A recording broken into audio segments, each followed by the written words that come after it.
Namaste. Our lesson for today is a bit advanced. It's about the underlying components and elements needed for the safe and effective practice of the Kandasana. Kandasana for me is the most powerful, important element which could allow us to harness and develop and cultivate deepest energetic source, the most potent and the most powerful energetic source, which is the Kundalini energy. I use this to prepare myself for some deeper energetic absorption, as well as to further cleanse, open, and energize the three bottom chakras of the spine. It's something which could not be learned on its own, because along the way, before this could happen effectively and safely, lots of preparatory elements, deep back bends, deep hip openers need to be mastered as well. But most importantly, your bandhas would have to be developed first before you practice this one. So it's something that's organic, that will happen progressively through practice and as one ventures deep into the journey. If you're going through the process, or if you've been through the process, you perfectly understand what I mean.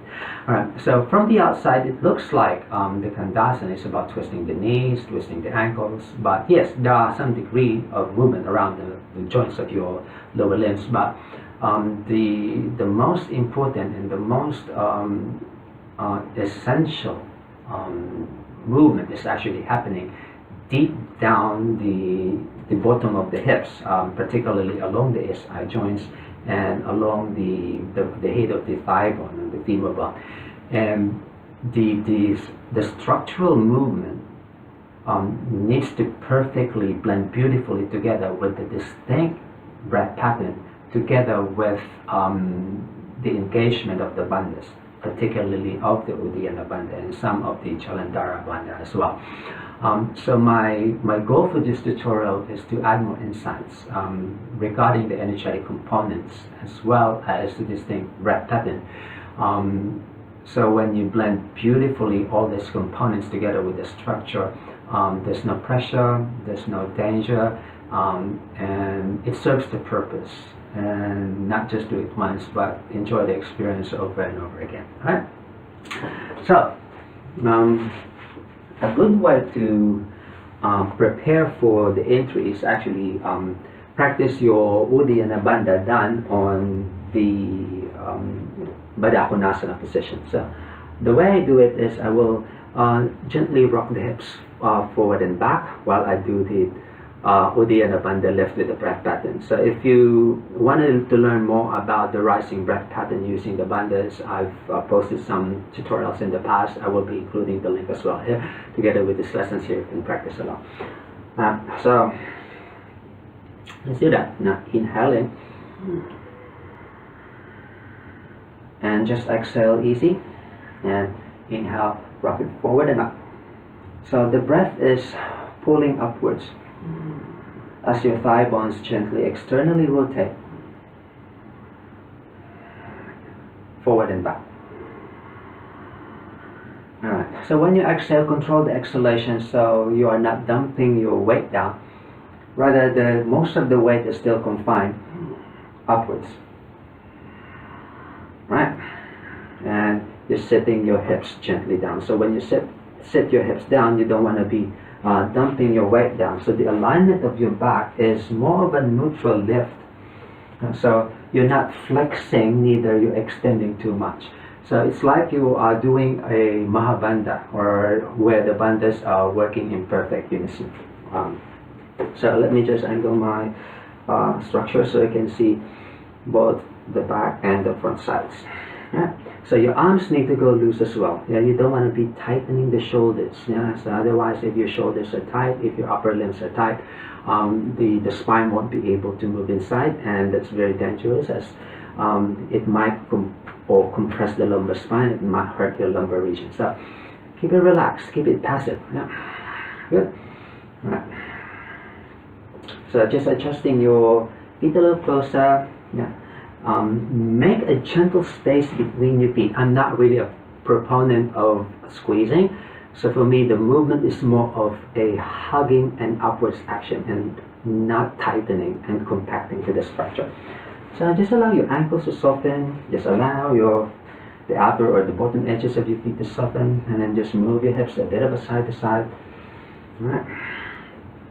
Open the fronts of the throat first. Just allow the energy and the blockages around the shoulders to go. And exhale the breath out. Alright, we're going to enter now. Yeah? Alright. Inhaling upwards. Yeah? Upwards and not forward. Yeah? It's like a hook that starts from the base of your spine and you pull the energy towards the backs of the ribs and up to the backs of the shoulders. So the action is in and up. It's not forward and up. It's in and up. Like the breath brushes to the backs of your spine and you're pulling it up like a hook. Okay? And the entry is at the top of that inhalation. Okay? Now let's do that. Yeah. Inhaling. See what happens? At the top of that inhalation, when you feel at the tip of the inhalation, start to ascend your feet. Inhaling. And your feet will naturally just hug inward, and your ankles will naturally externally rotate as you do that pulling up breath. See? Inhaling. And then your knees will naturally go as well, together with all the breath action and the bandhas engage. This is inhale, inhale, inhale, inhale. Alright. So you don't want to lose this space. You want to keep drawing the space up. This inhalation. Yeah, but when you inhale, you don't want to push the chest too much in front. Rather, it's more of your breath passing through the backs of your ribs and then gently towards the backs of your spine and out to the backs of the shoulders, and it softens as the energy exits your arms and exits the shoulders. Yeah? But when you exhale, you don't want to be exhaling too much that your spine will go to a flexion. Rather, the exhalation is passive and softening. So you have more of the space to draw the energy upwards. Yeah. Yeah. So your knees should go beautifully together with the movement. The ankles should go beautifully together with the movement. It feels like everything is drawn to the path of energy, which is coming from the base of your spine. And as you inhale that energy up, everything is pulled upwards. Yeah, in the Kundalini perspective, the Kundalini has a head, and the head of the Kundalini is coming from here. And as you breathe in, you're going to pull that head up. You're going to pull the tip of the energy upwards, and then all of your structure will be drawn to its path. Up, up, and up. Yeah. Remember, when you exhale, you don't want to be dumping it. Rather, the exhalation is hugging and passive, and then you're going to draw it up again. So as you carry on with the movement, actually the aim is to keep rising the energy upwards. Yeah. Without your spine fighting forward, neither flexing. Up, up, up, up, up. Yeah. And along the way, along the process, you might be able to feel some imbalance around the hips. If you feel some imbalances, do that like the entry, and then just adjust your hips a bit. But don't dump it, keep it rising up, up, up, and up. And then just loosen a bit here. Let the energy drain. Let the excess energy exit up. Good. And then maybe holding for a little meditative position.